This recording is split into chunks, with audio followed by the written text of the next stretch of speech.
Leon here with At Home with Music, and I wanted to talk for just a little bit about the concept of transposing, which simply means playing a song in a different key. And this is a skill, the possession of which would benefit every musician.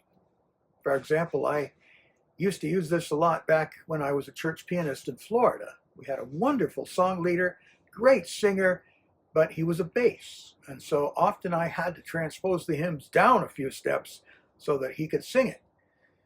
Learning to transpose is a big part of playing by ear, and it's not as hard as you might think.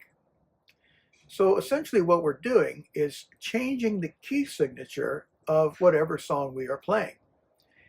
And those of you who've been through the Music Basics series know that there are 12 notes, and there are 12 major keys, or key signatures, in which we can play.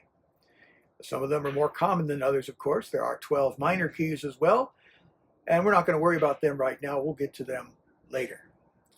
Many popular songs are played in one of the 12 major keys. But which key? You can play any song in any key. And so whatever key you play it in, that depends on the singer, depends on the arranger.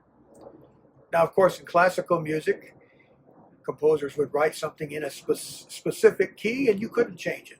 Beethoven wrote a sonata in E flat, you play it in E flat. But when you're playing popular songs, you can play them in any key.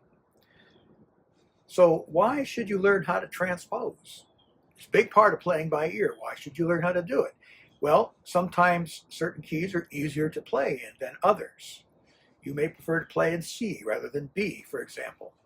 Another way, as I've mentioned, is you can help out a singer whose range might not be able to hit the high notes. So you got to transpose it down, or it's too low and you got to bring it up. And a song might modulate in the middle of the song. If any of you remember Barry Manilow's big hits from the 70s, you know that they always started in one key and then they would go to a higher key. It would be the same chord progression, but it would be in a higher key, and so you needed to be able to play the song in a different key, even within the same song. So this is just an introduction to the concept of transposing. And so what I'm going to do in the next video, where I'll be back inside the studio, I'm out here because it's just another beautiful autumn day in Asheville, and I thought I'd come out here while it's still not too cold. Pretty soon, though, there might be snow in the background, and I'm going to be inside where it's warm. Anyway, I'll be back in the studio next time, and we will begin to demonstrate the whole process of transposing, a very valuable skill for those of us who play by ear. And I certainly hope that you'd want to be one of those. Thanks for watching, and I will see you in the next one. Be sure to like this video and subscribe to the channel if you haven't already. And I look forward to showing you how to transpose.